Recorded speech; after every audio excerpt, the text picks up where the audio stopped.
I've spent most of my adult life on the road. With my bandmates in Third Day, a rock group we started in high school that is still making music 25 years later, I have traveled pretty much everywhere, basically anywhere people will have us, and put on shows. Our lead singer and I used to be flat out amazed whenever we traveled somewhere new. We would announce at each other, "Dude, we're in Illinois.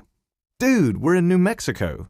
I think we stopped doing that after about the third lap around the country. As I write this, the road has taken us to Iowa, where we are getting ready to do a little rock show. Later, we'll do a sound check and an autograph session. Much later, we'll perform. But for now, I'm sitting on the bus watching a documentary about Genesis, the band, not the book. When I'm home, I'm not much of a TV watcher. Between shuttling kids to activities and errands and home responsibilities, I just don't have the time. But when we're out doing shows, it's a great way to fill these huge swaths of time we find ourselves with. Being a musician, I find some of my favorite shows are these rock documentaries where they give you all the nitty-gritty, behind-the-scenes details of a band's career. The series Behind the Music is a perennial favorite, but these shows have been made in some form or fashion for decades. When I first discovered Behind the Music, I was mesmerized.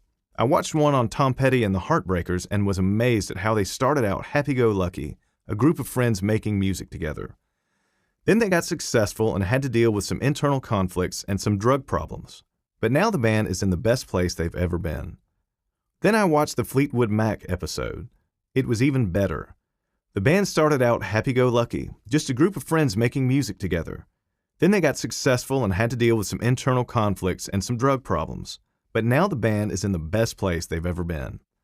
Or take the Aerosmith episode. A few friends got together and made some music, and then they got famous and it got really hard to handle the success. They got into drugs and they started fighting. But then they learned to appreciate each other and the life that the band gave them. Now they're in a better place than ever. Wait a minute, all these stories are exactly the same. As much as I love Behind the Music, the stories all run together after a while because the show follows a formula.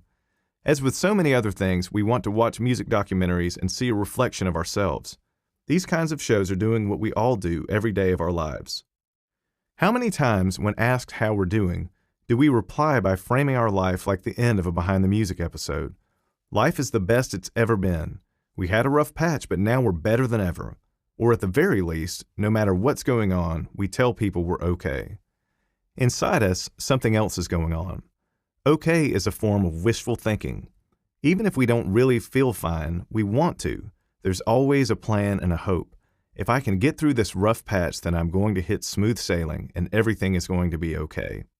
But it just doesn't work that way. All of us are trying to get to a place where everything's worked out and everything's easy. We're on the road to happily ever after, aren't we?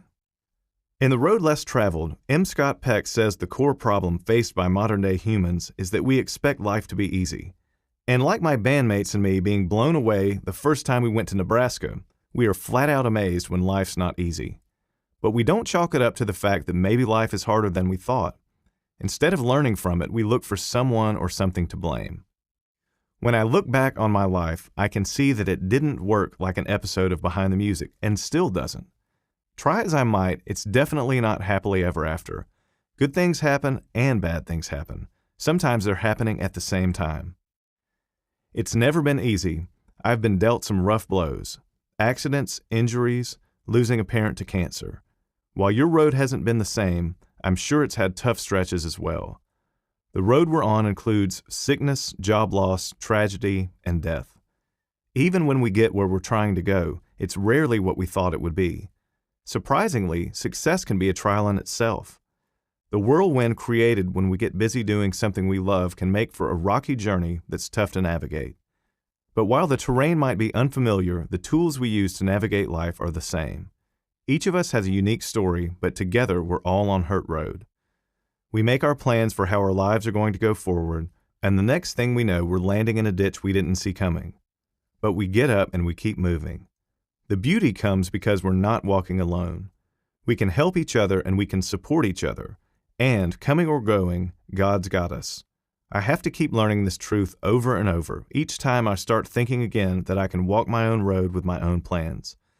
These are the landmarks that help me live freely, knowing that there is no right road or wrong road in life. We don't really get to choose that anyway. We just get to trust God, coming and going.